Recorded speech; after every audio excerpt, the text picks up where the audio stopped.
একটা বড়া তৈরি করে 4টে দেখুন চিনি বাদাম কাজু রসুন আদা পেস্ট করে নেব। এখন আমি একটু তেল দিয়ে দিচ্ছি কড়াই। বন্ধুরা এই ডিম আমি ভেঙে দিচ্ছি, বড়া তৈরি করে নেব। ফুল এলাচ দারচিনি লবঙ্গ সুন্দর একটা গন্ধ বেরিয়ে সেইটা আমি ঢেলে দিলাম।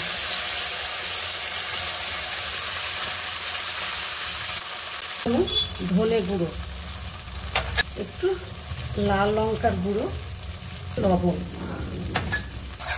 রেজালাটা করার জন্য আমি হলুদ দিলাম না, আমি 4টে ডিমের করলাম। দইটা দেখুন ঢেলে দিচ্ছি।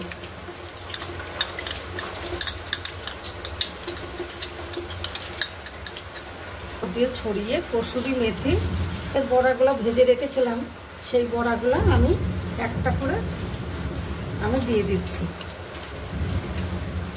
দেখুন একটা একটা করে আমি বড়াটা ভেজে রেখেছিলাম 4টে দিয়ে দিলাম। বন্ধুরা কত সুন্দর কালার এসেছে, খুব সুন্দর সুস্বাদু একটা রান্না। এটাতে আমি 1 চামচ ঘি দিয়ে দিলাম।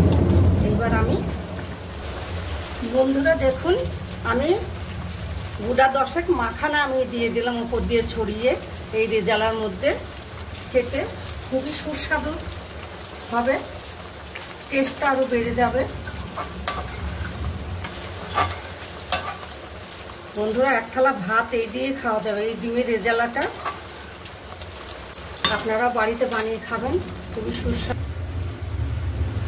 আমার বন্ধুরা আমার পাশে থাকবে।